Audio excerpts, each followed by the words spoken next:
ಇನ್ನು ಈ ಚರ್ಚೆ ವಿಷಯಗಳ ಚೌಕಟ್ಟನ್ನ ನಿರ್ಧರಿಸೋ ಪ್ರಮುಖ ಪ್ರಶ್ನೆಗಳು ನಿಮ್ಮ ಮುಂದೆ.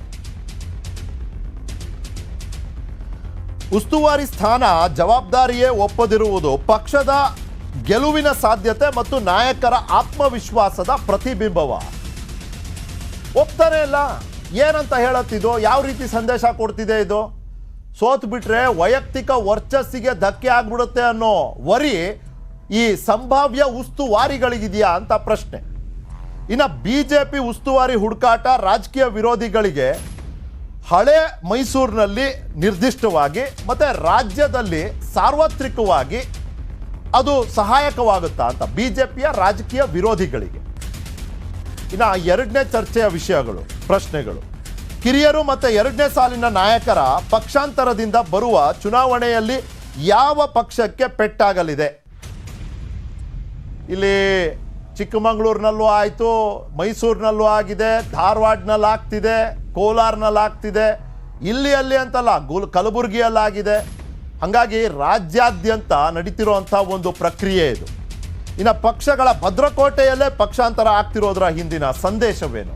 ಇದು ಆ ಪಕ್ಷ ಈ ಪಕ್ಷ ಅಂತಲ್ಲ. ಕೆಲವ್ರು ಹೇಳ್ತಾರೆ ತಮ್ಮಯ್ಯ ಅವ್ರು ಬಿಡ್ಲಿಲ್ವೇನ್ರಿ, ಸಿ ಟಿ ರವಿ ಅವ್ರು ಆಗ್ತಿರಲ್ವೇನ್ರಿ, ಚಿಕ್ಕಮಗಳೂರು ಬಿಜೆಪಿಯ ಭದ್ರಕೋಟೆ ಅಂತ ಹೇಳ್ಕೊತಾರಲ್ವೇನ್ರಿ ಅಂತ. ಹೌದಾ? ಹಂಗಂದ್ರೆ ಚಾಮುಂಡೇಶ್ವರಿನಲ್ಲಿ ಏನಾಯ್ತು? ಸಾವಿರಾರು ಜನ JDS ಬಿಟ್ಟು ಇವತ್ತು ಕಾಂಗ್ರೆಸ್ ಸೇರ್ಲಿಲ್ವಾ? ಕಾಂಗ್ರೆಸ್ ನಾಯಕರು ಎಷ್ಟೋ ಜನ ಮೈಸೂರು ಭಾಗದಲ್ಲಿ ಬಿಟ್ಟು ಆಮ್ ಆದ್ಮಿ ಪಕ್ಷ, ಬಹುಜನ್ ಸಮಾಜವಾದಿ ಪಕ್ಷ, BSP ಸೇರ್ಲಿಲ್ವಾ? ಅದಕ್ಕೆ ಕೇಳಿದ್ದು, ಭದ್ರಕೋಟೆನಲ್ಲೇ ಇದು ಹಿಂಗಾಗೋದ್ರೆ ಅದರ ಸಂದೇಶ ಏನು ಅಂತ. ಈ ಚರ್ಚೆನಲ್ಲಿ ನನ್ನ ಜೊತೆ ಕಾಂಗ್ರೆಸ್ನ ವಕ್ತಾರರಾದ ಅನಿಲ್ ಕುಮಾರ್ ಅವರು ಇಲ್ಲಿ ನನ್ನ ಜೊತೆ ಸ್ಟುಡಿಯೋನಲ್ಲಿ, ಇನ್ನು ಕೆಲವೇ ನಿಮಿಷಗಳಲ್ಲಿ ಬಿಜೆಪಿಯ ವಕ್ತಾರರು ಮಹೇಶ್ ಅವರು ಇರ್ತಾರೆ, ಆಮೇಲೆ JDSನ ಅಶ್ವಿನ್ ಕುಮಾರ್ ಅವರು ಜಾಯ್ನ್ ಆಗೋರಿದ್ದಾರೆ. ಇಲ್ಲಿ ಅನಿಲ್ ಅವರಿದ್ದಾರೆ. ನಾನು ಅನಿಲ್ ಅವ್ರ ಜೊತೆ ಮಾತನಾಡಿ ಶುರು ಮಾಡ್ತೀನಿ. ಮಂಡ್ಯ ಬಿಸಿ ಆಗಿರೋದು ಬಿಜೆಪಿಗೆ. ಉಸ್ತುವಾರಿ ಸಚಿವರು ಸಿಗ್ತಾ ಇಲ್ಲ, ಅವರು ಹುಡುಕಾಟದಲ್ಲಿದ್ದಾರೆ. ಏನು ಸಂದೇಶ ಕೊಡುತ್ತೆ Anil? As a political opponent ನೀವು ಈ ಬೆಳವಣಿಗೆಯನ್ನು ಹೇಗೆ ನೋಡ್ತೀರಿ, ಹೇಗೆ ವಿಶ್ಲೇಷಿಸ್ತೀರಿ? ನಿಖಿಲ್ ಅವರೇ, ಮೊದಲಿಂದ ನೋಡಿದ್ರೆ ನಾವಲ್ಲಿ ಇಟ್ಸ್ ಅ ಟ್ರ್ಯಾಂಗ್ಯುಲರ್ ಫೈಟು ಅನ್ನೋದು ಎಲ್ಲೂ ಕಾಣಿಸ್ತಾ ಇಲ್ಲ. It's a dual fight. ಇಬ್ಬರು ಫೈಟಿಂಗ್ ನಡುವೆ ಮೂರನೇವ್ರಿಗೆ ಏನಾದ್ರು ಸ್ಥಾನಮಾನ ಸಿಗುತ್ತಾ ಅನ್ನೋದು ಭಾರತೀಯ ಜನತಾ ಪಾರ್ಟಿಯವರ ಒಂದು ಆಲೋಚನೆ. ಅವರಿಗೆ ಡೇ ಟು ಡೇ ಆ್ಯಕ್ಟಿವಿಟೀಸಲ್ಲಿ ಕರ್ನಾಟಕ ರಾಜ್ಯದಲ್ಲಿ ಎಲ್ಲೂ ಸಹ ಅವರಿಗೆ ಸ್ಪೇಸ್ ಇರುವ ಥರ ಅವ್ರು ಮಾಡ್ಕೊಂಡಿಲ್ಲ ಇವತ್ತು. ಯಾಕಂದರೆ ದುರಾಡಳಿತ ಜೊತೆಗೆ ಸರ್ಕಾರದ ಲಪ್ಪುದೋಷಗಳು, 40% ಸರ್ಕಾರ, ಇವೆಲ್ಲದನ್ನು ನೋಡ್ತಾ ಹೋದರೆ ಇಡೀ ರಾಜ್ಯದಲ್ಲೇ ಎಲ್ಲೋ ಅವ್ರ ನಾಯಕರು ಯಾರು ಕ್ಯಾಪ್ಟನ್ಸಿ ತಗೊಳ್ಳೋದಕ್ಕೆ ರೆಡಿ ಇಲ್ಲ. ಇವತ್ತಿಗೂ ಸಹ ಅವರ ಯಾರು ನಾಯಕತ್ವದಲ್ಲಿ ಹೋಗ್ತಾರೆ ಅನ್ನೋದು ಸಹ ಅವರು ಕ್ಲಿಯರ್ ಆಗಿಲ್ಲ. ಅದೇ ಥರ ಮಂಡ್ಯ ವಿಚಾರ ಬಂದಾಗ ನೀವು ನೋಡ್ತಾ ಹೋದರೆ ಮೊದಲಿಂದನೂ ಸಹ ಏನೋ ಒಂದು ಗೆದ್ದು ಬಿಬ್ಬಿರ್ದು ಬಿಟ್ರು ಅನ್ನೋ ಥರ ವಿಜಯೇಂದ್ರ ಅವ್ರಿಗೆ ಇದು ಕಟ್ಟಿರೋದೇನೋ ಮುಂಚೆ ಬೈ ಎಲೆಕ್ಷನ್ಗಳಲ್ಲಿ KR ಪೇಟೆಗಳಲ್ಲಿ ಅವ್ರಿಗೆ ವಿಜಯದ ಮಾಲೆ ಹಾಕಿದ್ದೇನೋ ಇನ್ನೆಂದಿಗೂ ಕಾಣದಂಥ ನಾಯಕ ಒಬ್ಬ ಉದ್ಭವ ಆಗ್ತಾ ಇದ್ದಾನೆ ಅನ್ನೋ ರೀತಿ ಬಿಂಬಿಸಿದ್ರಲ್ಲ. ಇವತ್ತು ಆ ನಾಯಕರು ಎಲ್ಲೋಗಿದ್ದಾರೆ ಅನ್ನೋದು ಭಾರತೀಯ ಜನತಾ ಪಾರ್ಟಿಯವರು ನೋಡ್ಕೊಳ್ಬೇಕಾಗ್ತದೆ. ಇವತ್ತು ಆಲ್ರೆಡಿ ಜನ ರೋಸಿ ಹೋಗಿದ್ದಾರೆ. ಈ ಒಂದು ಪಾರ್ಟಿನ ನಾವು ಯಾಕೆ ಗೆಲ್ಸಿದ್ದೀವಿ, ಈ ಪಾರ್ಟಿನ ಗೆಲ್ಸಿದ ಮೇಲೆ ನಾವೇನೇನು ಕಷ್ಟಪಟ್ಟಿದ್ದೀವಿ ಅನ್ನೋದು ಸಹ ಜನರಿಗೆ, ಅದು ಸ್ಪೆಷಲಿ ಮಂಡ್ಯ, ಮೈಸೂರು, ಅಲ್ಲಿಗೆ ಬರ್ತಾ ಇದ್ದೀನಿ. ಮಂಡ್ಯ, ಮೈಸೂರು, ಹಾಸನ, ಚಾಮರಾಜಪೇಟೆ, ಇಲ್ಲೆಲ್ಲೂ ಸಹ ಅವ್ರ ಅಸ್ತಿತ್ವ ಇಲ್ಲ. ಇವತ್ತು ಅಸ್ತಿತ್ವ ಯಾಕಿಲ್ಲ ಅಂತಂದ್ರೆ ಇಟ್ಸ್ ಪ್ಯೂರ್ಲಿ ಡ್ಯೂಲ್ ಫೈಟ್. ನೋಡಿ, ಇಡೀ ಕರ್ನಾಟಕದಲ್ಲಿ, ಇಡೀ ರಾಜ್ಯದಲ್ಲಿ ಟ್ರಯಾಂಗ್ಯುಲರ್ ಫೈಟ್ ಆಗಿರ್ಬೋದು, ಡ್ಯೂಲ್ ಫೈಟ್ ಕೊಡ್ತಾ ಇರುವಂಥದ್ದು ಓನ್ಲಿ ಕಾಂಗ್ರೆಸ್ ಮಾತ್ರನೇ. ನೀವು ನಾರ್ತ್ ಕರ್ನಾಟಕದಲ್ಲಿ ತೊಗೊತೀರಾ, ಹೈದರಾಬಾದ್ ಕರ್ನಾಟಕ ತೊಗೊತೀರಾ, ಕಿತ್ತೂರು ಕರ್ನಾಟಕ ತೊಗೊತೀರಾ, ಮಧ್ಯ ಕರ್ನಾಟಕ ತೊಗೊತೀರಾ, ಕೋಸ್ಟಲ್ ಕರ್ನಾಟಕ ತಗೊಂತೀರಾ, ಇಲ್ಲ ಮೈಸೂರು ತಗೊಳ್ತೀರಾ. ಇದಿಷ್ಟು 4 ಡಿವಿಷನಲ್ಲೂ ಪ್ರತಿಸ್ಪರ್ಧಿಯಾಗಿ 2 ಪಕ್ಷಗಳಿಗೆ ನಿಂತ್ಕೊಂಡಿರೋದು ಕಾಂಗ್ರೆಸ್ ಪಕ್ಷ. ಇವತ್ತು ಒಂದೇ ಒಂದು ಇದೇನಂತ ಪ್ರದೇಶಕ್ಕೆ ಸೀಮಿತವಾಗಿರುವಂಥದ್ದು JDS. ಇನ್ನೊಂದು ಕೆಲವ ಇದಕ್ಕೆ ಸೀಮಿತವಾಗಿ ಕೆಲವ ಇದರಲ್ಲಿ ಸ್ಟ್ರಾಂಗ್ ಆಗಿರುವಂಥದ್ದು ಭಾರತೀಯ ಜನತಾ ಪಾರ್ಟಿ. ಎಲ್ಲೆಲ್ಲಿ ಟ್ರಯಾಂಗ್ಯುಲರ್ ಫೈಟ್ ಇದೆಯೋ ಅಲ್ಲಿ ನಾವು ಗೆಲ್ಲುವಂಥ ಸಾಧ್ಯತೆ ಜಾಸ್ತಿ ಇದೆ. ಎಲ್ಲೆಲ್ಲಿ ಡ್ಯೂಲ್ ಫೈಟ್ ಇದೆಯೋ ಅಲ್ಲೆಲ್ಲಿ ಗೆಲ್ಲೋ ಸಾಧ್ಯತೆ ಜಾಸ್ತಿ ಇದೆ.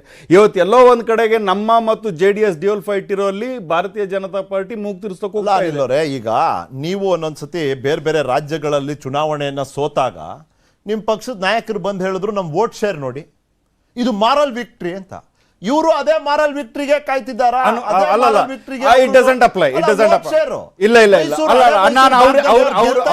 ಅವ್ರಿಗೆ ಬಿಟ್ಟಿರೋದು ಫಲಿತಾಂಶ ಹೇಳುತ್ತೆ. But point is vote share. ಈ ಸತಿ ನೋಡಿಯಪ್ಪ 36% ವೋಟ್ ಶೇರ್ ತಗೊಂಡಿದ್ದಾರೆ. But they had more seats than you. ಯಾಕಂದ್ರೆ ನಿಮ್ಮ ಹತ್ರ 38% ಇದ್ರು ಕೂಡ ನೀವು 78ಕ್ಕೆ ನಿಂತೋದ್ರಿ. ಇವ್ರು 104ಕ್ಕೆ ಬಂದ್ರಲ್ಲ. On or before, yes, with good names, with bad names, with larger names, with the small names, Congress party always has taken 36% of votes.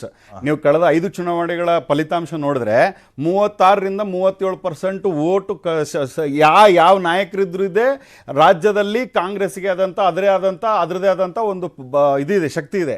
ಇಲ್ಲಿ ಆಲೋಚನೆ ಮಾಡಬೇಕಾಗಿರೋದು, yes, I don't like to endorse the people who have endorsed it earlier. ಯಾರೋ ಒಬ್ರು ಹೇಳಿದ್ದಾರೆ ನಾವೇನೋ ಒಂದು vote share ತಗೊಂಡಿದ್ದೀವಿ, ಅದನ್ನ ನಾನು ಎಂಡೋರ್ಸ್ ಮಾಡೋದಕ್ಕೆ ಹೋಗೋದಿಲ್ಲ.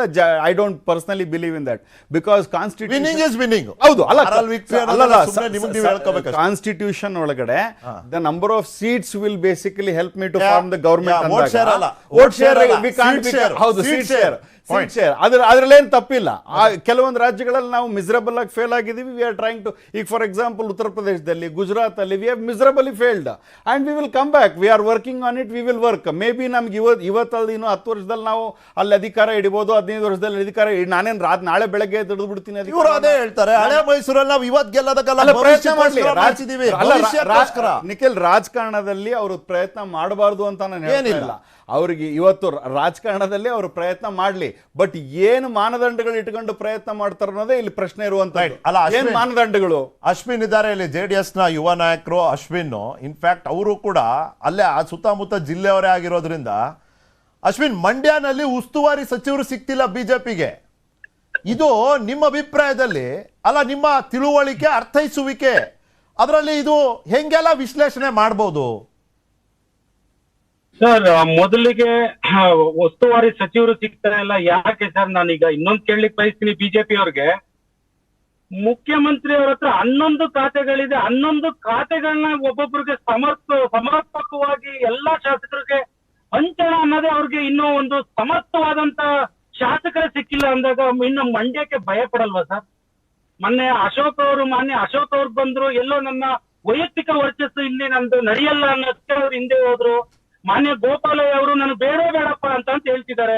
ಏನಕ್ಕೆ ನೀವೇನೆ ಒಂದು ಭ್ರಷ್ಟಾಚಾರದಿಂದ ಬಂದಂತ ಒಂದು ಹಣದಲ್ಲಿ ಬಿಜೆಪಿ ಅವರು ಮಾನ್ಯ ನಾರಾಯಣಗೌಡ್ರನ್ನ ಗೆಲ್ಲಿಸ್ಕೊಂಡು ಬಂದು ಮಿನಿಸ್ಟರ್ ಮಾಡಿ, ಅವ್ರಿಗೊಂದು ಯುವ ಸಬಲೀಕರಣ ಸಚಿವರಾಗಿ ಮಾಡಿ, ಮಂಡ್ಯ ಉಸ್ತುವಾರಿ ಸಚಿವರಾಗಿ ಮಾಡಿ, ಅವರು ಸಮರ್ಪಕವಾಗಿ ಎಲ್ಲ ಯಾವ ಒಂದು ಯೋಜನೆಗಳನ್ನ ತರಲಿಕ್ಕೆ ವಿಫಲರಾಗಿದ್ದಾರೆ ಅಂತ ಅವರೇ ತಿಳ್ಕೊಂಡು, ಬೇಡಪ್ಪ ಇವರ ನಾರಾಯಣಗೌಡ್ರ ಮಂಡ್ಯದಲ್ಲಿ ಏನಾದ್ರು ಉಸ್ತುವಾರಿ ಇಟ್ರೆ ಬಿಜೆಪಿ ಅಂತ ಇನ್ನ ನೆಲ ಕಟ್ಟೋದ್ರಲ್ಲಿ 2 ಮಾತಿಲ್ಲ ಅಂತ ಶಿವಮೊಗ್ಗ ಕಳಿಸ್ಬಿಟ್ರಿ. ಈಗ ಅವ್ರಿಗೂ ಭಯ.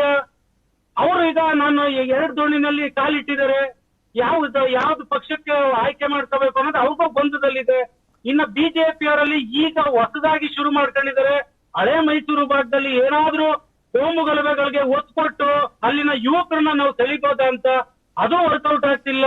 ಮಾನ್ಯ ಗೃಹ ಸಚಿವರು ಬಂದಾಗ್ಲೂ ಹೇಳಿಕೆ ಕೊಟ್ರು, ಅದು ವರ್ಕೌಟ್ ಆಗಿಲ್ಲ. ಮಾನ್ಯ ಅಶ್ವಥ್ ನಾರಾಯಣ ಅವರು ಏನು ಬೇಡ ಸರ್, ಮಂಡ್ಯದಲ್ಲಿ ಬಂದು ಒಡೆಯರ್ ಯೋಜನೆಗಳ ಬಗ್ಗೆ ಅವರು ವಿವರಿಸ್ಬೇಕಾ? ಆ ಭಾಗದಲ್ಲಿ ಎಲ್ಲಾ ವರ್ಗದ ಜನರಿಗೆ ಅನುಕೂಲವಾಗಿ ಅಂತ ಅವತ್ತಿನ ಕಾಲದಲ್ಲಿ ಒಡೆಯರ್ ಮಾಡಿರೋದನ್ನ ವಿವರಿಸ್ಬೇಕಾ ಇವರು? ಅದನ್ನ ಬಿಟ್ಟು ಟಿಪ್ಪು ವರ್ಸಸ್ ಸಾರ್ವಜನಿಕರ ತಂದ್ರೆ ವರ್ಕೌಟ್ ಆಗುತ್ತಾ ಸರ್ ಮಂಡ್ಯದಲ್ಲಿ? ಯಾಕಂದ್ರೆ ನಾನೊಬ್ಬ ಮಂಡ್ಯ ಜಿಲ್ಲೆಯವನಾಗಿ ಹುಟ್ಟಿ ಬೆಳೆದಿತ್ತು ಮಂಡ್ಯದವನಾಗಿ ನಾನು ಹೇಳ್ತೀನಿ ಸರ್, ಅಣ್ಣ ತಮ್ಮದಿರಾಗಿ ಬದುಕಿದೀವಿ. ಈಗ ಇವರು ಕೋಮು ಸಾರಸ್ಯಕ್ಕೆ ಇವರು ಒತ್ತು ಕೊಟ್ಟು ಹೇಗೆ ಕರಾವಳಿ ಭಾಗದಲ್ಲಿ ದಿನಕ್ಕೊಂದೊಂದು ಹೇಳಿಕೆಗಳನ್ನ ಕೊಟ್ಕೊಂಡು ಅಲ್ಲಿನ ಯುವಕರನ್ನ ದಾರಿ ತಪ್ಪಿಸಲಿಕ್ಕೆ ನೋಡ್ತಿದ್ದಾರೆ. ಅದು ಮಂಡ್ಯದಲ್ಲಿ ನೀವು ಆಫ್ ದ ಪಾಯಿಂಟ್ ಹೋಗ್ಬಿಟ್ರಿ ಅಶ್ವಿನ್. ಒಂದ್ ನಿಮಿಷ, ಇವತ್ತು ಏನಾಯ್ತು ಅಂದ್ರೆ ಸದನದಲ್ಲಿ, ಅಲ್ಲ ಕೇಳಿ ಒಂದ್ ನಿಮಿಷ ಹೇಳ್ತೀನಿ ಕೇಳಿ, ಒಂದು ಸ್ವಾರಸ್ಯಕರ ಘಟನೆ ಇವತ್ತು ಸದನದಲ್ಲಿ. ರವೀಂದ್ರ ಶ್ರೀಕಂಠಯ್ಯ ಅವ್ರು ಹೇಳಿದ್ರು, ಮಾನ್ಯ ಸಭಾಪತಿಗಳೇ, ಮಂಡ್ಯದ ಸುತ್ತಮುತ್ತ ಚಿರತೆಗಳು ಬರ್ತಾ ಇದಾವೆ, ನಮ್ಗೆ ಅಲ್ಲಿ ಹೋಗಿ ಕೇಳೋಣ ಅಂದ್ರೆ ಜವಾಬ್ದಾರಿ ಸ್ಥಾನದಲ್ಲಿ ಉಸ್ತುವಾರಿ ಸಚಿವರ ಸ್ಥಾನದಲ್ಲಿ ಅಲ್ಲಿ ಉಸ್ತುವಾರಿ ಸಚಿವರೇ ಇಲ್ಲ ಅಂತ. ಅದಕ್ಕೆ ಬಹಳ ಒಂದು ಹಾಸ್ಯ ಪ್ರಜ್ಞೆಯನ್ನ ತೋರಿಸಿದಂತ ಸಭಾಪತಿಗಳು ಹೇಳಿದ್ರು, ಅಲ್ರಿ ಏನ್ ಉಸ್ತುವಾರಿ ಸಚಿವರಿದ್ರೆ ಅವ್ರೇನು ಹೋಗಿ ಚಿರತೆ ಹಿಡ್ಕೊಂಡ್ ಬರ್ತಾರ ಅಂದ್ರು. ನಾನು ಬಿಜೆಪಿ ಅವ್ರಿಗೆ ಕೇಳ್ಬೇಕು, ಸಾರ್ ಅವ್ರು ಚಿರತೆ ಹಿಡ್ಕೊಂಡ್ ಬರ್ತಾರೋ ಇಲ್ವೋ, ನೀವು ಉಸ್ತುವಾರಿ ಸಚಿವರು ಹಿಡ್ಕೊಂಡ್ ಬರ್ಬೇಕಾಗಿದೆ ಈಗ. ಬಿಜೆಪಿ ಅವ್ರು ಮಾತಾಡ್ತಾರೆ ಅಶ್ವಿನ್, ಒಂದ್ ನಿಮಿಷ ಬಿಜೆಪಿ ಅವ್ರು ಮಾತಾಡ್ತಾರೆ. ಮಹೇಶ್ವರ್ ಹೇಳಿ. ಅಲ್ಲ, ನೀವು ಹೇಳಿರಂತೆ ಇನ್ನು 1 ಗಂಟೆ ಕಾಲ ಇದೆ, ನೀವು ಹೇಳಿರಂತೆ, ಒಂದ್ ನಿಮಿಷ ಇರಿ. ಆಲ್ಮೋಸ್ಟ್ ಇಲ್ಲಿ ಕೇಳಿ, ಇನ್ನೊಂದು 3-4 ದಿನ ಅನ್ಕೊಳ್ಳಿ, ವಿಧಾನಸೌಧ ಸೈನಿ ಡೇ ಆಗಂತ 3-4 ದಿನ ನಾವು ಚರ್ಚೆ ಮಾಡ್ತಾ ಇರ್ತಕ್ಕಂಥದ್ದು ಬಿಜೆಪಿಗೆ ಉಸ್ತುವಾರಿ ಸಿಕ್ಕಿಲ್ಲ ಅನ್ನೋದಕ್ಕಿಂತ ಚುನಾವಣಾ ಹೊಸ್ತಿಲಲ್ಲಿ ನಾವಿದ್ದೇವೆ, ಹೊಸ್ತಿಲಲ್ಲಿ ಇರ್ತಕ್ಕಂಥದ್ದು. ನಾವು ವಿಶೇಷವಾಗಿ ಏನು ಮಂಡ್ಯ ಭಾಗ ಈಗೇನು ಚರ್ಚೆ ತಾವು ಮಾಡ್ತಾ ಇರೋದ್ರಿಂದ ನಾವು ಒಟ್ಟು ಹಳೆ ಮೈಸೂರು ಭಾಗ ಅಂತ ಅಂದ್ಕೊಂಡಿದ್ದೀವಿ. 89 ಸೀಟ್ಗೆ ಗಮನ ಮಾಡಿ ಕೆಲಸ ಮಾಡ್ತಾಯಿದೆ. ಜನ ಏನು ಬೇಕಾದ್ರೆ ಹೇಳಿ, ನಮ್ಮ ಸಂಘಟನೆಯ ಶೈಲಿನೇ ಬೇರೆ, ನಾವು ಮಾಡ್ತಾ ಇರ್ತಕ್ಕಂಥ ಕಾರ್ಯವಿಧಾನನೇ ಬೇರೆ, ನಮ್ಮ ಕಾರ್ಯಪದ್ಧತಿನೇ ಬೇರೆ. ನಮ್ಮ ಕಾರ್ಯಪದ್ಧತಿ ಕಾಂಗ್ರೆಸ್ ಅವ್ರ ಥರ JDS ಅವ್ರ ಥರ ಪದ್ಧತಿ ಅಲ್ಲ. ನಮ್ಮ ಕಾರ್ಯಪದ್ಧತಿ ನಮ್ಮದೇ ಆದಂಥ ಕ್ಯಾಡರ್ ಇದ್ದಾರೆ, ನಮ್ಮದೇ ಆದಂಥ ಕಾರ್ಯಕರ್ತರಿದ್ದಾರೆ, ಅವರಿಗೆ ಟಾಸ್ಕನ್ನು ಕೊಟ್ಟಿದ್ದೀವಿ ನಾವು. ಕ್ಯಾಡರು ಕಾರ್ಯಕರ್ತರು ಗೋ ಬ್ಯಾಕ್ ಅಂದ್ಬಿಟ್ಟು ಅಲ್ಲ ಒಂದು ಹೇಳ್ತೀನಿ, ನೀವೇ ಬಂದಿದ್ರಿ ಅವತ್ತು. ನಾನೇ ಬಂದಿದ್ದೆ, ನಾನು ಹೇಳ್ತೀನಿ. ಇದು ಕಾರ್ಯಪದ್ಧತಿ ಮೇಲೆ ನಡೀತಾ ಇರ್ತಕ್ಕಂಥದ್ದು. ನಾಳೆ ಮೊದಲನೇ ಕಾರ್ಯಕ್ರಮ ಅಲ್ಲಿ ಮಾಡ್ತಾ ಇದ್ದೀವಿ. ಯುವ ಮೋರ್ಚಾದು ಇಡೀ ರಾಜ್ಯದ ಮೊದಲನೇ ಸಮಾವೇಶ ಅಲ್ಲಿ ಮಾಡ್ತಾ ಇದ್ವಿ. ಮಂಡ್ಯದಲ್ಲಿ ಮಾಡ್ತಾ ಇದ್ದೀವಿ. ನಾವು ಮಂಡ್ಯದ ಏನು 7 ಅಸೆಂಬ್ಲಿಗಳಿದ್ದಾವೆ, ಅಲ್ಲಿಂದ ಪಕ್ಕ ಬರ್ತಕ್ಕಂಥ ಪ್ರತಿಯೊಂದಕ್ಕೂ ಅದ್ರದ್ದು ನಮ್ಮದೇ ಆದಂಥ ಒಂದು ರೋಡ್ ಮ್ಯಾಪನ್ನು ಇಟ್ಕೊಂಡಿದ್ದೀವಿ. ಆದರೆ ನಾವು we are approaching according to ನಮ್ಮ ಟೈಮ್ ಟೇಬಲ್ ಮೇಲೆ, ನಮ್ಮ ಸ್ಟ್ರಾಟಜಿ ಮೇಲೆ ಮಾಡ್ತಾ ಇದ್ದೀವಿ. ಹಳ್ಳೇನು ಕುರುಡು ಬೆಳಗಾಗೋದ್ರಲ್ಲೇ ಅಂತ ತುಂಬ ದಿನ ಏನಿಲ್ಲ. ಇನ್ನೊಂದು 60-70 ದಿನದಲ್ಲಿ ಯಾರ ಶಕ್ತಿ, ಯಾರ ತಾಕತ್ತು, ಯಾರ ಸಾಮರ್ಥ್ಯ ಇವರೆಲ್ಲ ಹೇಳಿದ್ರಲ್ಲ. ಈಗ 18 ರಾಜ್ಯದಲ್ಲಿ ಜೂನಿಯರ್ ಪಾರ್ಟ್ನರ್ಸು. ಜನಗಳು ಚುನಾವಣೆ ಮೇಲೆ ಚುನಾವಣೆ ಇವರನ್ನು ತಿರಸ್ಕಾರ ಮಾಡಿರ್ತಕ್ಕಂಥದ್ದು. ಇಲ್ಲೇನೋ ಸೂಟು ಬೂಟು ಉಳಿಸ್ಕೊಂಡು ನಾವೇನೋ ಭಾಳ ದೊಡ್ಡ ಇಡೀ ಪ್ಯಾನ್ ಕರ್ನಾಟಕ ಅಂದ್ಕೊಂಡು ಇವರು ಮಾತನಾಡ್ತಾ ಇದ್ದಂಗೆ ನೋಡಿದಾಗ, ನಮ್ಮ ಕಾಂಗ್ರೆಸ್ಸಿನ ಮಿತ್ರರು ನೋಡಿದಾಗ ನನಗೆ ನಗಬೇಕು ಅಳಬೇಕು ಅಂತ ಗೊತ್ತಿಲ್ಲ. They are not even. ನಾ ಹೇಳ್ತೀನಿ ಕೇಳಿ. ಅಲ್ಲ ಓಟ್ ಅಲ್ಲ,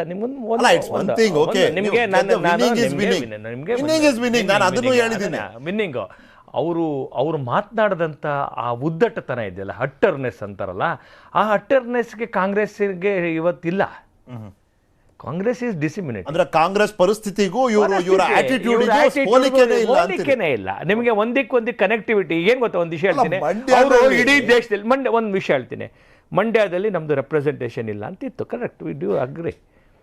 ನಾವು ಬೈ ಎಲೆಕ್ಷನಲ್ಲಿ KR ಪೇಟೆಲ್ ಗೆದ್ವಿ. ನಾವು ನಮ್ಮದೇ ಆದಂಥ ಪ್ರಯತ್ನದಲ್ಲಿ ನಾವು ಮುಂದಿನ ಪಾರ್ಲಿಮೆಂಟ್ ಗೆಲ್ಲಕ್ಕೋಸ್ಕರ ಅಂದರೆ ನಮ್ಮ ಮಂಡ್ಯ ಸಪೋರ್ಟೆಡ್ ಬೈ ಅಸ್ ನಾವು ಮಾಡಿದ್ವಿ. ಸುಮಲತಾ ಅವ್ರು ಮಾಡಿದ್ವಿ. 2024 ತಗೊಳ್ಬೇಕು ಅಂತೇಳಿ ಈಗಾಗಲೇ ಅದಕ್ಕೆ ನಾವು ಜನ ಮಾಡಿದ್ದೀವಿ. ಬೂತ್ ಲೆವೆಲ್ ತನಕ ನಾವು ರೀಚ್ ಔಟ್ ಮಾಡಿದ್ದೀವಿ. ನಾವು ಕೇಂದ್ರದ ಮಂತ್ರಿನ ಅದಕ್ಕೆ ಮಂಡ್ಯಕ್ಕೆ ಡೆಪ್ಯೂಟ್ ಮಾಡಿದ್ದೀವಿ. ಗುಜ್ಜರ್ ಅಂತೇಳಿ ಮಂಡ್ಯಕ್ಕೆ ಡೆಪ್ಯೂಟ್ ಮಾಡಿದ್ದೀವಿ. ಈ ಆಲ್ರೆಡಿ ಈಸ್ ವಿಸಿಟೆಡ್ 4 times. ಅಲ್ಲ ಹೇಳ್ತೀನಿ, ಯೂಸ್ ಏನು ಗೊತ್ತಾ ನಿಖಿಲ್? ನಿಮ್ಗೊಂದು ಮಾತು ಹೇಳ್ತೀನಿ. ಚುನಾವಣೆ ಒಂದು ರಾಜಕೀಯ ಪಕ್ಷಕ್ಕೆ ಪರೀಕ್ಷೆ ಅವತ್ತು. ಮಹೇಶ್ ಅವರು ಅನುಭವಿ ರಾಜಕಾರಣಿ ಇದ್ದೀರಿ, ರಾಜಕಾರಣಿ ತರ ಡ್ರೆಸ್ ಮಾಡದೇ ಇರಬಹುದು ಟಿಪಿಕಲ್ ಆಗಿ, but you are an experience politician. ನಾನು ಹೇಳ್ತೀನಿ, ನೀವು ಮೈಸೂರು ಸೀರಿಯಸ್ ಆಗಿ ಮೈಸೂರು ಅವರು, ನಾನು ಹೇಳ್ತೀನಿ, ಮೈಸೂರು ಪರೀಕ್ಷೆ ಯಾವಾಗ? ಚುನಾವಣೆ ಅಲ್ವಾ? ಚುನಾವಣೆ ಮಾಡ್ತೀವಿ. ಪ್ರಿಪರೇಷನ್ ನಿಮ್ಗೆ ಸೀದಾ ಎಕ್ಸಾಮ್ ಅಂದ್ರೆ ಸೀದಾ ಹೋಗಿ ಎಕ್ಸಾಮ್ ಕೂತ್ಕೊಂಡು ಬರ್ದು ಬಿಡೋದಾ? ಓದಿ ವಿದ್ಯಾಭ್ಯಾಸ ಮಾತಾಡ. ಮಂಡ್ಯ ಒಳಗಡೆ ನಮ್ಮ ಪ್ರಿಪರೇಷನ್ ಹೇಗಿದೆ ಸರ್? ನಮ್ ಕಣ್ಣ ಕಾಣ ಸರ್. ನೀವು ಪಕ್ಷದ ಒಳಗೆ ಏನ್ ಬೇಕಾದ್ರೆ ಮಾಡ್ಕೊಳ್ಳಿ ಸರ್, ನೀವು ನಮಗೆ ಬಿಟ್ಕೊಳ್ಳಲ್ಲ, ನಮ್ಗೆ ಏನ್ ಗೊತ್ತಾಗುತ್ತೆ? ಬೇಡ ನಮ್ಗೆ. ಉಸ್ತುವಾರಿನೇ ಮಾಡ್ಲಿಲ್ಲ, ಏನಾಗ್ತಾ ಇದೆ ಇದು? ಸಂದೇಶ ಏನ್ ಕೊಡುತ್ತೆ? ಮಾತಾಡ್ತೀನಿ. 7 ವಿಧಾನಸಭಾ ಕ್ಷೇತ್ರ ಒಳಗಡೆ ನಾವು ಹತ್ತತ್ರ 26,000 ಧ್ವಜಗಳನ್ನ ಮನೆಗಳ ಮೇಲೆ ಆರಿಸಿದ್ದೀವಿ. ನಾವು ನಿಮಗೆ ನಗು ಅಂತ ಇವ್ರು ನಗ್ತಾರೆ 26,000 ಅಂತ. ನಾವು ಒಂದು ಮಂಡ್ಯದಂಥ ಊರುಗಳಲ್ಲಿ ಒಂದೊಂದು ಮನೆ ಒಳಗಡೆನು BJP ಧ್ವಜ ಹಾಕೊಳ್ಳೋದು ಅಂದ್ರೆ ಅದು ನಮ್ಮ ಮನೆಗಳು ಅಂತ ಅರ್ಥ. ತಕ್ಕ ಪ್ರಮಾಣದ ಒಂದು ಯಶಸ್ಸನ್ನ 100% ಸಾಧಿಸಿದ್ದೀರಿ ಅಂತೀರಿ. 200% ನೀವು ಈಗ ನಾ ಹೇಳ್ತೀನಿ, ಅದೇ ಜನ ನೀವು ಯಾರ ಮನೆಯಲ್ಲಿ ನೀವು ಧ್ವಜ ಹಾರಿಸಿದಿರಿ ಅದೇ ಜನ ಹೇಳಿದ್ರು ಗೋ ಬ್ಯಾಕ್. ಅದೇ ಜನ ಅಲ್ಲ ಸರ್, ಮತ್ತೆ ಯಾರು ಹೇಳಿದ್ರು? ನಿಮ್ಗೊಂದು ಮಾತು ಹೇಳ್ತೀನಿ, ಹಾಗಲ್ಲ. ನಿಮಗೆ ವಿಷಯ ಹೇಳ್ತೀನಿ. ಅಲ್ಲಿಯ ಏನು ಪರಿಸ್ಥಿತಿ ಲೋಕಲ್ಲು ಒಂದು ಅರ್ಜಿದೆ ಎಲ್ಲರ ಹತ್ರ.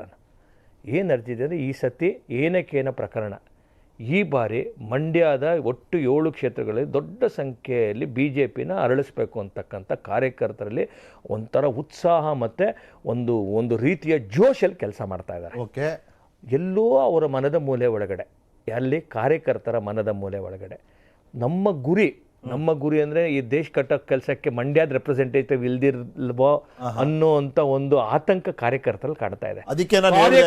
ಕಾರ್ಯಕರ್ತರು ಹೇಗೆ ಮಾಡ್ತಾ ಇದ್ದಾರೆ ಅಂದರೆ, ಎಷ್ಟರ ಮಟ್ಟಿಗೆ ಅವರಲ್ಲಿ ಇದೆ ಅಂತಂತಂದ್ರೆ, ದೇ ಆರ್ ನಾಟ್ ಈವನ್ ಒಂದು ಸಣ್ಣ ಒಂದು ನೆಗ್ಲಿಜೆನ್ಸು, ರಿಲ್ಯಾಕ್ಸೇಷನು ಅಥವಾ ನಮ್ಮಿಂದ ಒಮಿಷನ್ನು, ಈ 3 ನಾನು ಎಚ್ಚರಿಯಿಂದ ಮಾತಾಡ್ತಾ ಇದ್ದೀನಿ. ಇದು ಯಾವುದು ಸಂಘಟನೆ ಮಾಡಕ್ ಬಿಡ್ತಾ ವಿಷಯದಲ್ಲಿ ನೀವು ಚರ್ಚೆ ಮಾಡಕ್ ಬಂದಾಗ ನಾನು ಇದನ್ನೇ ಹೇಳಿದೆ, ಕಾರ್ಯಕರ್ತರಿಗೆ ಇರೋ ಸೀರಿಯಸ್ನೆಸ್, ಕಮಿಟ್ಮೆಂಟ್, ಹುಮ್ಮಸ್ಸು, ಜೋಶು, ಗುರಿ ನಾಯಕರಲ್ಲಿಲ್ವಾ?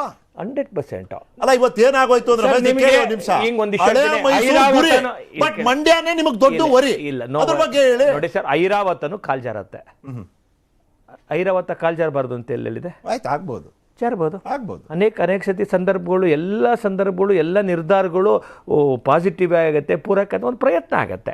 ಒಂದು ವಿಷಯ ಹೇಳ್ತೀನಿ, ಪ್ರಯತ್ನ ಟ್ರಯಲ್ ಅಂಡ್ ಎರರ್ ಅನ್ನೋದೇ ಅದಕ್ಕೆ. ಬಟ್ ಟ್ರೈ ಮಾಡಕ್ಕೂ ಯಾರು ಬರ್ತಿಲ್ಲ ಇಲ್ಲ, ಏನಿಲ್ಲ, ಎಲ್ಲವೂ ಬರ್ತಿದ್ದಾರೆ. ಇವನ್ ವಿ ಆರ್ ವೆರಿ ಕಾನ್ಫಿಡೆಂಟ್. ನಿಮ್ಗೆ ಒಂದು ಮಾತು ಹೇಳ್ತೀನಿ, ಕ್ರೊನಾಲಜಿ ಸಮಜಿಯೇ ಅಂತ ಯೂನಿಯನ್ ಹೋಮ್ ಮಿನಿಸ್ಟರ್ ಕ್ರೊನಾಲಜಿ ನಾನು ನಿಮ್ಗೆ ಹೇಳ್ತೀನಿ. ಅಮಿತ್ ಶಾ ಅವ್ರು ಬಂದೋದ್ರು, ಅಮಿತ್ ಶಾ ಅವ್ರು ಬಂದೋದ್ರು, ಗೋಪಾಲಯ್ಯ ಅವ್ರ ಅವತ್ತು ಉಸ್ತುವಾರಿ ಸಚಿವರು ಮಂಡ್ಯಗೆ ಬಂದು ಹೋದ ತಕ್ಷಣ ಅವ್ರನ್ನ ತೆಗೆದ್ರಿ ನೀವು. ಗೋಪಾಲಯ್ಯ ಅವ್ರು ಹೋದ್ರು. ಅದಾದ ನಂತರ ನೀವು ಯಾರನ್ನ ಕರ್ಕೊಂಡ್ಬಂದ್ರಿ? ಅಶೋಕನ್ ಕರ್ಕೊಂಡ್ಬಂದ್ರಿ. ಅಶೋಕ್ ಅವ್ರಿಗೆ ಗೋ ಬ್ಯಾಕ್ ಅಂದ್ರು ಪಾರ್ಟಿ ವರ್ಕರ್ಸ್. ಅದಾದ್ಮೇಲೆ ನೀವ್ ಏನ್ ಮಾಡಿದ್ರಿ? ನಾರಾಯಣ್ ಗೌಡ ಅವ್ರನ್ನ ಟ್ರೈ ಮಾಡಿದ್ರಿ. ನಾರಾಯಣ್ ಗೌಡ ಅವರು ನಿಮ್ಗೆ ಯಾರು ಹೇಳಿದ್ದು? ನಾರಾಯಣ್ ಗೌಡ ಅಲ್ಲ, ಒಂದ್ ಮಾತು ಹೇಳಿ ನೀವು. ಒಂದ್ ನಿಮಿಷ ನಿಖಿಲ್, ನಿಮ್ ಬಗ್ಗೆ ಬಹಳ ನಿಮ್ಗೆ due respect on every word of. ನಾನು ನಿಮ್ಗೆ ಹೇಳಕ್ ಕೊಟ್ಟಂತದ್ದು ಸರ್, ನೋಡಿ, ಒಂದು ಪೊಲಿಟಿಕಲ್ ಪಾರ್ಟಿ ಒಂದು ಸಿಸ್ಟಮ್ಗೆ ಅದ್ರದ್ದೇ ಆದಂತ ಒಂದು ಯಾಸ್ಟಿಕ್ ಮತ್ತೆ ಈಕ್ವಿಲಿಬ್ರಿಯಂ ಇರ್ತದೆ. ನಿಮ್ಗೆ ನಿಮ್ಗೊಂದು ಮಾತು ಹೇಳಿ, ನಾನು ನಿಮ್ಗೊಂದು ಮಾತು ಇಲ್ಲಿ ಕೇಳಿ ಸರ್, ನಾನು ನಿಮ್ಗೆ ಕಾರ್ಯಕರ್ತರ ವಿಶ್ವಾಸ ಆಗಲ್ಲ, ಅವ್ರ ಜೊತೆ ಆಗಲ್ಲ. ನೋಡಿ, ಅವರೇ ಒಪ್ಪಲಿಲ್ಲ, ಆಗಲ್ಲ. ನಿಮ್ಗೆ ಆವಾಗ ಒಪ್ಪಲಿಲ್ಲ ಅಂತಂತಲ್ಲ ಸರ್, ನಾ ಹೇಳ್ತೀನಿ ಕೇಳಿ, ಎಲ್ಲರೂ ಚುನಾವಣೆಗೆ ಹೋಗ್ಬೇಕಾಗಿ ಅಧಿಕೃತವಾಗಿ ಹೇಳಿದಾರೆ ಸರ್. ಹ್ಞೂ ಸರ್, ಅವ್ರು ಚುನಾವಣೆಗೆ ಅವ್ರಿಗೆ ಹೋಗಬಾರ್ದ ಸರ್? ನಿಮ್ಗೊಂದು ಚುನಾವಣೆಗೆ ಹೋದ್ರೆ ಸರಿ, ಕಾಂಗ್ರೆಸ್ ಹೋಗ್ಲಿಲ್ಲ ಅಂದ್ರೆ ಸಾಕು ನಿಮ್ಗೆ. ಅದು ನಿಮ್ಮ ಚುನಾವಣೆಗೆ ಹೋದ್ರೆ ಸರಿ. ಅಲ್ಲ, ಅಶ್ವಿನ್ ಆಗ್ಲೇ ಸುಳು ಕೊಟ್ರು, ಎರಡು ದೋಣಿ ಮೇಲೆ ಕಾಲಿ ಬಿಟ್ಟಿದ್ದಾರೆ ಅಂತ KR ಪೇಟೆ ನಾರಾಯಣ್ ಗೌಡ. ನೀವು ಎವರಿ ಲಿಬರ್ಟಿ ಇದೆ. As a journalist you can comment whatever it is, but I talk to people from all parties. ನಿಮ್ಮ ತರ ಸ್ನೇಹಿತರು ಎಲ್ಲಾ ಪಕ್ಷದಲ್ಲೂ ನನಗಿದ್ದಾರೆ. ಬೆಳಗಾವಿ ಸೆಷನ್ ಅಲ್ಲಿ KR ಪೇಟೆ ನಾರಾಯಣ್ ಗೌಡರು ಯಾರ ಕಾರಲ್ಲಿ ಕುತ್ಕೊಂಡೋದ್ರು ನಾನು ಕಣ್ಣಾರ ನೋಡಿದೀರಿ. ಸುಮ್ಮನೆ ನನಗೆ ಹೇಳ್ಬೇಡಿ ನೀವು. ಅಶ್ವಿನ್ ಅವಾಗ್ಲೇ ಹೇಳಿದ್ರಲ್ಲ, ಎರಡು ದೋಣಿ ಮೇಲೆ ಕಾಲು ಅಂತ. ನನಗೆ ನಿಮ್ಗೊಂದು ಮಾತು ಹೇಳ್ತೀನಿ ಕೇಳಿ, ನಮ್ಮ ಶಕ್ತಿ ಸಾಮರ್ಥ್ಯದ ಮೇಲೆ ನಂಬಿಕೆ ಇದೆ. Okay, we will fight in the strength of our party. ಗೊತ್ತಾಗ್ತಾನೆ? ನಾವು ಹೇಳ್ತೀವಿ ಕೇಳಿ, ನಮ್ಮ ಶಕ್ತಿಯ ಸಾಮರ್ಥ್ಯದ ಮೇಲೆ ನಾವು ಹೋಗ್ತಕ್ಕಂಥದ್ದು, ನಮ್ಮ ಅಭಿವೃದ್ಧಿ ನಾವು ಮಾಡಿರ್ತಕ್ಕಂಥ ಪರ್ಫಾರ್ಮೆನ್ಸ್ ಮೇಲೆ ನಾವು ಚುನಾವಣೆಗೆ ಹೋಗ್ತಕ್ಕಂಥದ್ದು. ನಮಗೆ ನಾವು ಹೇಳ್ತೀವಿ ಕೇಳಿ, ಕ್ಯಾಂಡಿಡೇಟ್ಗಿಂತ ವಿಷಯ ಹೇಳ್ತೀವಿ ಕೇಳಿ, ಕ್ಯಾಂಡಿಡೇಟು ಅನ್ನೋದಕ್ಕೂ ಒಂದು ಭಾಗ ಆದರೆ ಕೂಡ ನಮ್ಗೆ ಇವತ್ತಿರ್ತಕ್ಕಂಥ ಪ್ರೋ ಇನ್ಕಂಬೆನ್ಸಿ ಮೋದಿ ಅಂತ ಕ್ಯಾರೆಕ್ಟರ್ ಇರ್ತಕ್ಕಂಥ ಇದು ಒಬ್ಬ ನಾಯಕ, ರಾಜ್ಯದಲ್ಲಿ ಕೊಟ್ಟಿರ್ತಕ್ಕಂಥ ನಾವು ಅಭಿವೃದ್ಧಿ. ಗೊತ್ತಾಯ್ತಾನೆ? ನೀವು ಯಾಕೆ ಇವರು ನೀವು ಹಿಂಗೆ ನಗ್ತಾನೆ ಇರಿ. ಅಲ್ಲ, ನನಗೆ ಪ್ರೋ ಇನ್ಕಂಬೆನ್ಸಿ ಅಂದಾಗ ಈಗ ಪಾಪ ನನ್ನ ಮಿತ್ರರು ಮಹೇಶ್ ಅವರು, ನನಗೇನು ಬೇಸರ ಇಲ್ಲ, ನನಗೇನು ಬೇಜಾರಿಲ್ಲ. ಮಹೇಶ್ ಅವರು ಶಕ್ತಿ ಸಾಮರ್ಥ್ಯ ನಂಬಿಕೆ ಇದೆ. ಮಹೇಶ್ ಅವರು ಅವ್ರ ಪಾರ್ಟಿನ ಜಗತ್ತಿನ ಜನ ಇವತ್ತು ಮೋದಿ ಅಂತ ಒಬ್ಬ ವ್ಯಕ್ತಿ ಅಂತ ಶ್ರೇಷ್ಠ ನಾಯಕನ ಜೊತೆ ಇರ್ಬೇಕು. ಅದು ಬಿಟ್ಟರೆ ಕೃತಜ್ಞತೆ ಅಂತಕ್ಕಂಥದ್ದು ಈ ದೇಶದಲ್ಲಿ ಹಾಕ್ಸುವಕ್ಕಿರ್ತಕ್ಕಂಥದ್ದು. ಕರ್ನಾಟಕದ ಒಳಗಡೆ ನಾವು 12.5 ಕೋಟಿ ಜನಕ್ಕೆ ಕೋವಿಡ್ ವ್ಯಾಕ್ಸಿನ್ ಕೊಟ್ಟಿದ್ದೀವಿ. 12.5 ಕೋಟಿ ಡೋಸ್ ಕೊಟ್ಟಿದ್ದೀವಿ. 12.5 ಕೋಟಿ ಡೋಸ್ ಕೊಟ್ಟಿದ್ದೀವಿ. ಅವರಿಗೆ ಒಬ್ಬ ಜೀವನವನ್ನು ಉಳಿಸಿದಂಥ ವ್ಯಕ್ತಿಗಳಿಗೆ ಒಂದು ಕೃತಜ್ಞತೆ ಸೂಚಿಸಬೇಕು ಅಂತ ಈ ಸರ್ಕಾರಕ್ಕೆ ಅನ್ಸಲ್ವಾ? ಆಯ್ತು ಸರ್, ಅಲ್ಲಿಂದ ಅನ್ಸಲ್ವಾ? ಅವ್ನಿಗೆ ಅನ್ಸಲ್ವಾ? ನಾನು ಫುಡ್ ತಗೊಂಡಿದ್ದೀನಿ, ಆಯ್ತಾ? ನೀವು ಉಸ್ತುವಾರಿ ಹುಡ್ಕಕ್ಕಾಗಿಲ್ಲ, ಕೇಳ್ತಿರೋರು ಬರಲ್ಲ, ನಾವಲ್ಲೇ ಅಂತಾರೆ. ಇದು ಏನ್ ಸಂದೇಶ ಕೊಡುತ್ತೆ? ಇದು ಆತ್ಮವಿಶ್ವಾಸದ ಪ್ರತಿಬಿಂಬ ಅಲ್ವಾ? ಅದು ಕಡಿಮೆ ಇದೆ ಅಂತ ಹಂಗಲ್ಲ. ನಿಮ್ಗೆ ಉಲ್ಟಾ ಕ್ವಶನ್, ನಿಮ್ಗೊಂದು ಉಲ್ಟಾ ಕ್ವಶನ್ ಕೊಡ್ತೇನೆ. ಮಂಡ್ಯ ಒಳಗಡೆ ನಮ್ಮ ಸಂಘಟನೆಯ ವಿಸ್ತಾರ ನಾವು ಎಲ್ಲಿ ತನಕ ವಿಸ್ತಾರ ಮಾಡಿದ್ದೀವಿ, ತೆಗೆದುಕೊಂಡಿದ್ದೀವಿ, ಬೂತ್ ಲೆವೆಲ್ ತನಕ ತೆಗೆದುಕೊಂಡು ಹೋಗಿದ್ದೀವಿ ನಾವು. ನಮ್ಮ ನಾ ಹೇಳ್ತೀನಿ, ಮಂತ್ರಿ ಇದ್ದಾರೋ ಮಂತ್ರಿ ಇಲ್ವೋ, ಗೊತ್ತಾಯ್ತಾನೆ? ಮಂತ್ರಿ ಇದ್ದಾರೋ ಮಂತ್ರಿ ಇಲ್ವೋ, ಇದೆಲ್ಲದಕ್ಕಿಂತ ಮುಖ್ಯ ಬಿಜೆಪಿ ಪರ್ಫಾರ್ಮೆನ್ಸ್ ಮಾಡಿದ್ಯಾ, ಬಿಜೆಪಿ ಪರ್ಫಾರ್ಮೆನ್ಸ್ ಮಾಡಿಲ್ವಾ ಅಂತ. ಅಲ್ಲ, ಈಗ ನೀವು 881 ಕೋಟಿ ಕೊಟ್ಟ, 881 ಕೋಟಿ ಕೊಟ್ಟಿದ್ದೀರಾ ಮಂಡ್ಯಗೆ. ಈಗ ಮಂತ್ರಿ ಇರೋ ಜಾಗದಲ್ಲೆಲ್ಲ ಬಿಜೆಪಿ ಗೆದ್ದೋಗ್ಬಿಟ್ಟಿದ್ಯಾ?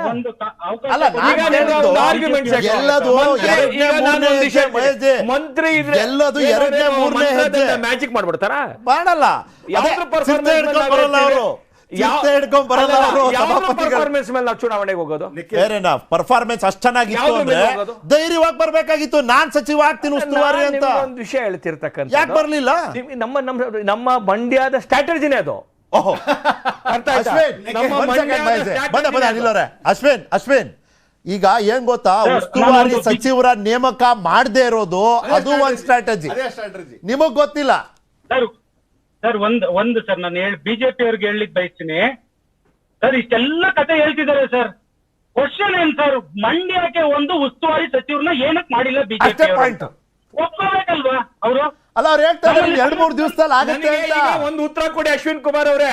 ನಿಮ್ಮ ದೇವೇಗೌಡರು ಕುಟುಂಬ ಬಿಟ್ಟು ಬೇರೆಯವ್ರಿಗೆ ಮಂಡ್ಯದೊಳಗಡೆ ಅವಕಾಶ ಕೊಟ್ಟಿಲ್ಲ. ನನ್ಗೆ ಅದಕ್ಕೆ ಉತ್ತರ ಕೊಡಿ ಫಸ್ಟ್.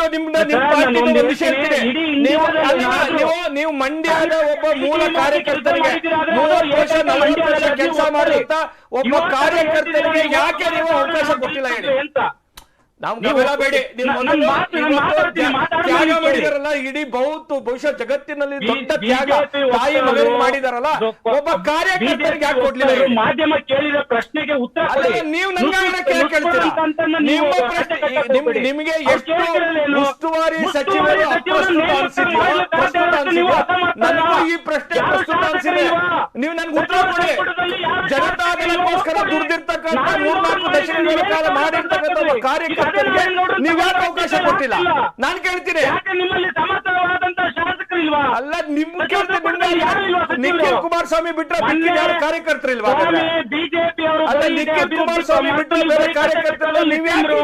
ನೀವು ಈಗ ಒಂದು ವಿಷಯ ಹೇಳಿದ್ರಿ ಅಶ್ವಿನ್ ಅವರೇ, ಈಗ ನನ್ಗೆ ಬಹಳ ಪಾಯಿಂಟ್ ಹೇಳ್ಬೇಕು. ನಿಮ್ಮ ಪಕ್ಷಕ್ಕೆ ನಿಮಗೆ ನಿಖಿಲ್ ಬಿಟ್ರೆ ಬೇರೆ ಇನ್ನೊಬ್ರು ಕ್ಯಾಂಡಿಡೇಟ್ ಇಲ್ವಾ ನಿಮ್ಮ ಪಾರ್ಟಿ ಒಳಗೆ? ಆಯ್ತು, ಇಬ್ರು ನಡುವೆ ಅಶ್ವಿನ್, ನೀವು ಕಾಂಗ್ರೆಸ್ ಬಿ ಟೀಮ್ ಕೆಲಸ ಮಾಡ್ತಿದ್ರೆ ಇನ್ನೇನ್ ಮಾಡಕ್ಕಾಗತ್ ನಾವು? ಅಶ್ವಿನ್ ಅವರೇ ಒಂದೇ ಒಂದು ರಿಕ್ವೆಸ್ಟ್, ನಿಮ್ಮ ಹತ್ರ ಒಂದು ಹ್ಯಾಂಡ್ಸ್ ಫ್ರೀ ಏನಾದ್ರು ಇದ್ರೆ ಅದನ್ನ ಹಾಕೊಂಡ್ರೆ ನಿಮ್ಮ ಆಡಿಯೋ ಇನ್ನೂ ಕ್ಲಿಯರ್ ಆಗಿ ಬರುತ್ತೆ. 1 ನಿಮಿಷದಲ್ಲಿ ಬರ್ತೀನಿ ನಿಮ್ಮ ಹತ್ರ. ಮತ್ತೆ ಅನಿಲ್, ನಾನು ಮತ್ತೆ I just come back to the basic ಪ್ರಶ್ನೆನಪ್ಪ. ಇಲ್ಲಿ ಒಂದು ಜಿಲ್ಲೆಗೆ ಉಸ್ತುವಾರಿ ಸಚಿವರು ಇವ್ರು ಬಿಟ್ಟು ಅವ್ರು ಬಿಟ್ಟು ಮತ್ಯಾರು ಅಂದ್ರೆ ನಾವು ಯಾರೂ ಅಲ್ಲ ಅಂತ ಉತ್ತರ ಬಂದುಬಿಟ್ರೆ, ಇದು ಪಕ್ಷದ ಕಾರ್ಯಕರ್ತರು ಅವರ ನೈತಿಕ ಸ್ಥೈರ್ಯ, ಪಕ್ಷದ ಪರ್ಫಾರ್ಮೆನ್ಸ್ ಹೇಳ್ತಾರೆ. ಇದ್ರ ಮೇಲೆ ಯಾವ ರೀತಿ ಪ್ರಭಾವ ಬೀರುತ್ತೆ? ಈಗ ನಿಖಿಲ್, ನನಗೊಂದು ಆಶ್ಚರ್ಯ ಆಗಿದ್ದೇನು ಅಂದರೆ, ಮಹೇಶ್ ಅವರು ಹೇಳಿದ್ದಾರೆ, ಹಿಂದೆ ಅಮಿತ್ ಶಾ ಅವರು ಹೇಳಿದ್ದಾರೆ, ಅದಕ್ಕಿಂತ ಹಿಂದೆ ನರೇಂದ್ರ ಮೋದಿ ಅವರು ಹೇಳಿದ್ದಾರೆ, ಮತ್ತು ಭಾರತೀಯ ಜನತಾ ಪಾರ್ಟಿಯ ರೆಪ್ರೆಸೆಂಟೇಷನ್ ಆಗಿರುವಂಥ ಇವತ್ತಿನ ಮುಖ್ಯಮಂತ್ರಿಗಳು ಸಹ ಹೇಳ್ತಾನೆ ಇದ್ದಾರೆ, ನಾವು 12 ಕೋಟಿ ಲಸಿಕೆಯನ್ನು ಕೊಟ್ಟಿದ್ದೇವೆ, ಡೋಸನ್ನು ಕೊಟ್ಟಿದ್ದೇವೆ ಅಂತೇಳಿ. ನನಗೆ ಕೇಳೋದಿಷ್ಟೇ, ಇದು ಮಾರ್ಕೆಟಿಂಗ್ ಇದು ಅಂದ್ರೆ ನಾನು ಹೇಳ್ತಿರೋದು ಇದು ಕೋವಿಡ್ ವ್ಯಾಕ್ಸಿನ್ ಅಲ್ಲಲ್ಲ. ಒಂದು ನಿಮಿಷ ಮಹೇಶ್ ಅವರೇ, ಯು ಕ್ಯಾನ್ ಆನ್ಸರ್. ನೀವು ಮಾತಾಡ್ತಿರ್ಬೇಕಾದ್ರೆ ನಾನು ಮಾತಾಡಿಲ್ಲ ನೋಡಿ. ನಾವು ಇನ್ಕಮ್ ಟ್ಯಾಕ್ಸ್ ಕಟ್ತೀವಿ, ಇಂಡೈರೆಕ್ಟ್ ಟ್ಯಾಕ್ಸ್ ಕಟ್ತೀವಿ, ಎಕ್ಸೈಸ್ ಟ್ಯಾಕ್ಸ್. ಒಂದ್ ನಿಮಿಷ ಯಾಕೆ ಹೇಳ್ತಾ ಇದ್ದೀನಿ ಅಂದ್ರೆ ಅಲ್ಲಿಗೆ ಬರ್ತೀನಿ ನಾನು. ಯಾಕೆ ಹೇಳ್ತಾ ಇದ್ದೀನಿ ಅಂತಂದ್ರೆ, ಇವತ್ತು ಮಂಡ್ಯದ ಜನತೆ ಹತ್ರ ಭಾರತೀಯ ಜನತಾ ಪಾರ್ಟಿ ನಾನು ಕೋವಿಡ್ ವ್ಯಾಕ್ಸಿನ್ ಕೊಟ್ಟಿದ್ದೀನಿ ಅಪ್ಪ, ಮೇಜರ್ ಇರಿಗೇಷನ್ 1.5 ಲಕ್ಷ ಕೋಟಿ ಕೊಡ್ತೀನಿ ಅಂದಿದ್ರಿ, 19,000 ಕೊಟ್ಟಿದ್ದೀರಿ ನೀವು. ಇವತ್ತು ಯಾವ್ದಾದ್ರು ಡ್ಯಾಮ್ ಕಟ್ಟಿದ್ದೀರಾ, ಇರಿಗೇಷನ್ ಬಗ್ಗೆ ಮಾತಾಡಿದಿರಾ, ಮೇಕೆದಾಟು ಬಗ್ಗೆ ನಿಖಿಲ್ ಅವರು, ನಾನು ಅಲ್ಲಿಗೆ ಬರ್ತಾ ಇದ್ದೀನಿ. ಇವತ್ತು ಉಸ್ತುವಾರಿಗಳು ಸಿಗದೇ ಇರೋದಕ್ಕೆ ಕಾರಣ ಏನು ಅಂತಂದ್ರೆ ಕೊಡುಗೆ ಶೂನ್ಯ ರೀ. ಕೊಡುಗೆ ಇದ್ರೆ ತಾನೇ ಹೋಗಿ ನಾನು ಮಂಡ್ಯದ ಜನರ ಮುಂದೆ ಅಪ್ಪ ನಾನು ನಿನ್ಗೆ ಇಂಥ ಕೊಡುಗೆ ಕೊಟ್ಟಿದ್ದೀನಿ, ದಯವಿಟ್ಟು ನನ್ನ ಮತ ನೀಡು ಅಂತೇಳಿ 24,000 ಅವ್ರು ಹೇಳೋ, ನಾನು ಹೇಳ್ತಾ ಇಲ್ಲ ಇದನ್ನ. ಈಗ ತಾನೇ 5 ನಿಮಿಷದಿಂದ ಮಹೇಶ್ ಅವ್ರು ಹೇಳಿರುವಂತ ಸ್ಟೇಟ್ಮೆಂಟ್ ನಾನು 26,000 ಧ್ವಜ ಅಲ್ವಾ? ಆನ್ ಅನ್ ಆವರೇಜ್ ಒಂದು ಮನೆ ಮೇಲೆ 3 ಮತಗಳು ಅಂತ ಲೆಕ್ಕ ಹಾಕೊಂಡ್ರು 78ರಿಂದ 80,000 ಮತಗಳು ಆಲ್ರೆಡಿ ಮಹೇಶ್ ಅವ್ರಿಗೆ ಬರಬೇಕು. ಯಾಕೆ ಉಸ್ತುವಾರಿಗಳು ಬೇಕು? ಅವ್ರಿಗೆ ಬೇಕೇ ಇಲ್ಲ. That is the level of strategy. ಅವ್ರು ಹೇಳ್ತಾ ಇರೋದು ಆ ತರದ್ದು ಸ್ಟ್ರಾಟಜಿ. ಹಂಗಂದ್ಬಿಟ್ರೆ ಇವ್ರು ಎಲ್ಲೋ ಹೋಗ್ಬಿಟ್ಟು ಒಂದು ಬಾವುಟ ಕಟ್ಬಿಟ್ರೆ ಅದು ಅವ್ರು ಕಟ್ಟಿದ್ದಾರೆ ಅಂತ ಸಹ ನಾನು ಹೇಳೋದಿಲ್ಲ. ನಾನು ಹೇಳ್ತಿರುವಂತದ್ದು ಅವರೇ ಹೇಳ್ತಿರೋದು 26,000 ಮನೆಗಳಿಗೆ ಕಟ್ಟಿದ್ದೀನಿ. ಜಿಲ್ಲೆ ಅಂತಾನೆ ಕನ್ಸಿಡರ್ ಮಾಡೋಣ. ಅಲ್ಲಲ್ಲ, ಮಾತು ಬರೋದು ಸೀಟ್ ಶೇರ್ ಅಲ್ಲ, ಶೇರ್. ಹಂಗಂದ್ರೆ ಒಂದು ಇಡೀ ಜಿಲ್ಲೆಯಲ್ಲಿ 16ರಿಂದ 20 ಲಕ್ಷ ಜನಸಂಖ್ಯೆ ಇದೆ, ಇಲ್ಲ 25 ಲಕ್ಷ ಜನಸಂಖ್ಯೆ ಇದೆ ಅನ್ಕೊಳ್ಳಿ. ಹಂಗಂದ್ರೆ ವಾಟ್ ಇಸ್ ದೇರ್ 70,000? ನಾನು ಹೇಳ್ತಿರೋದು ಅಲ್ಲ ಮಹೇಶ್ ಅವರೇ, ನೀವ್ ಹೇಳಿರುವಂತ ಉತ್ತರಕ್ಕೆ ನಾನು ಕಾಂಕ್ರೀಟ್ ಮಾಡ್ತಿರೋದಕ್ಕೆ ಬಿಟ್ರೆ ನಂದೇನು ಉತ್ತರ ಅಲ್ಲ. ಬಟ್ ನಾನು ಹೇಳ್ತಿರೋದು ಏನ್ ಗೊತ್ತಾ ನಿಖಿಲ್, ಇವತ್ತು ಭಾರತೀಯ ಜನತಾ ಪಾರ್ಟಿಗೆ literally they have lost the grounds. ಈಗ ಫಾರ್ ಎಕ್ಸಾಂಪಲ್ ಈಶ್ವರ್ ಖಂಡ್ರೆ ಅವರು ಹೈದರಾಬಾದ್ ಕರ್ನಾಟಕ ಇನ್ಚಾರ್ಜು, ಇದು ಕಿತ್ತೂರು ಕರ್ನಾಟಕಕ್ಕೆ ಸತೀಶ್ ಜಾರಕಿಹೊಳಿ ಇದ್ದಾರೆ, ಬೆಂಗಳೂರು ಮತ್ತೆ ಬೆಂಗಳೂರು ಗ್ರಾಮಾಂತರ ಯಾರು ನಮ್ಮ ರಾಮಲಿಂಗಾರೆಡ್ಡಿ ಅವರು ಇದ್ದಾರೆ, ಅದೇ ತರ ಮೈಸೂರು ಭಾಗಕ್ಕೆ ಧ್ರುವ ನಾರಾಯಣ ಅವರು ಇದ್ದಾರೆ. ಇಡೀ ರಾಜ್ಯವನ್ನ ಸುತ್ತಾಡಿ ಪಕ್ಷವನ್ನ ಬಲಿಷ್ಠವಾಗಿ ಮಾಡ್ತಿರುವಂಥದ್ದು ನಮ್ಮ ಅಧ್ಯಕ್ಷರಾದಂಥ ಡಿ ಕೆ ಶಿವಕುಮಾರ್ ಅವರು. ಇದ್ರ ಜೊತೆಗೆ ನಾವು ಕೊಟ್ಟಿರುವಂತ 165 ಕೊಡುಗೆಗಳನ್ನ ಇಡೀ ರಾಜ್ಯ ಜನಗೆ ಮುಟ್ಟಿಸುವಂತ ಒಂದು ಕಾರ್ಯಕ್ರಮಗಳನ್ನ CLP ಲೀಡರ್ ಹಾಕೊಂಡಿದ್ದಾರೆ. ಇವತ್ತು ಏನಾಗಿದೆ ಅಂತಂದ್ರೆ, ನಾನು 15-16 ಜಿಲ್ಲೆಗಳನ್ನ ಪ್ರವಾಸ ಮಾಡಿದ್ದೀನಿ Nikhil. Literally I am telling, it is not the exaggeration I am making. Please try to understand, they have literally lost the grounds. Bharatiya Janata party Hyderabad ಕರ್ನಾಟಕದಲ್ಲಿ 38 ಸೀಟು ನಾವು ಗೆದ್ರು ಸಹ ಆಶ್ಚರ್ಯ ಪಡಂಗಿಲ್ಲ. ಯಾಕಂದ್ರೆ ನಾನು ಅದೇ ಭಾಗದಿಂದ ಬಂದವನಾಗಿ ಹೇಳ್ತಾ ಇದ್ದೀನಿ. 41 ಕಾನ್ಸ್ಟಿಟ್ಯೂನ್ಸಿಯಲ್ಲಿ 38 ನಾವು ಅವರು 38 ಸೋತ್ರು ನಾನು ಆಶ್ಚರ್ಯ ಪಡೋದಿಲ್ಲ. 50 ಸೀಟು ಮುಂಬೈ ಕರ್ನಾಟಕದಲ್ಲಿ ಬರ್ತದೆ, ಕಿತ್ತೂರು ಕರ್ನಾಟಕದಲ್ಲಿ ಸರಿಸುಮಾರು 38ರಿಂದ 37 ಕ್ಷೇತ್ರದಲ್ಲಿ ಅವರು ಸೋಲ್ತಾ ಇದ್ದಾರೆ. ಇವತ್ತಿಗೂ ಸಹ ನನ್ನ ನ್ಯೂಸ್ ಬಂದಿರುವಂಥದ್ದು, ಮುಖ್ಯಮಂತ್ರಿ ಬೊಮ್ಮಾಯಿನವರು ಅವ್ರ ಕ್ಷೇತ್ರದಲ್ಲಿ ಫೈಟ್ ಮಾಡೋದಿಲ್ಲ, ದಾವಣಗೆರೆಗೆ ಬರ್ತಾರೆ ಅಂತೇಳಿ. ಯಾಕೆಂದ್ರೆ ಪಂಚಮಸಾಲಿ ಅವರು ಒಂದು ದೊಡ್ಡ ಒಂದು ಪಡೆ ಅಲ್ಲೋ ಕೂತ್ಕೊಂಡಿದೆ, ಅವ್ರನ್ನ ಸೋಲಿಸಲೇಬೇಕು. ಅವರೇ ಮಾಡ್ಕೊಂಡಿರುವಂಥದ್ದು, ಅಪರಾಧಗಳು ಮಾಡ್ಕೊಂಡಿರುವಂಥದ್ದು. ಇವತ್ತು ಯಾರೋ ಅವ್ರನ್ನ ಸೋಲ್ಸಕ್ ಹೋಗಿಲ್ಲ. ಎಲ್ಲಾದ್ರ ನಡುವೆ ಉಸ್ತುವಾರಿ ತಗೊಂಡು ಯಾಕೆ ನಾವು ನಾನು ಹೇಳ್ತಾ ಇದ್ದೀನಿ ಕೇಳಿ, ಅವ್ರ ಪೊಲಿಟಿಕಲ್ ಕರಿಯರ್ ಮುಗಿದೋಗ್ತದೆ ನಿಖಿಲ್. ಒಂದ್ ಅರ್ಥ ಮಾಡ್ಕೊಳ್ಳಿ. ಈಗ ಅಶೋಕ್ ಅವರಾಗಿರ್ಬೋದು, ಅದನ್ನ ನಾನು ಹೇಳ್ತಾ ಇರೋದು, ಅವ್ರ ಪೊಲಿಟಿಕಲ್ ಕರಿಯರ್ ಮುಗಿದೋಗುತ್ತೆ. If they are losing in Mandya, ಅವ್ರು ತಗೊಂಡಾದ್ಮೇಲೆ if they are losing in Mandya, their political career is finished in Bharatiya Janata party. Mahesh ಒಂದ್ ಬ್ರೇಕ್ ಹೋಗಿ ಬರ್ತೀನಿ. ಪ್ರಶ್ನೆ ಏನ್ ಗೊತ್ತಾ, ನಾಯಕರಿಗೆ ತಮ್ಮ ವೈಯಕ್ತಿಕ ವರ್ಚಸ್ಸು, ನಾಯಕತ್ವದ ಪ್ರಭಾವ, ರಾಜಕೀಯ ಭವಿಷ್ಯ ಪಕ್ಷದ ವರ್ತಮಾನಕ್ಕಿಂತ ದೊಡ್ಡದಾಗೋಯ್ತಾ? ಆ ಪ್ರಶ್ನೆ ಜೊತೆ ಮತ್ತೆ ವಾಪಸ್ ಬರ್ತೀನಿ. ಬ್ರೇಕ್ ನಂತರ ಚರ್ಚೆ ಮುಂದುವರಿಯುತ್ತೆ. To the point.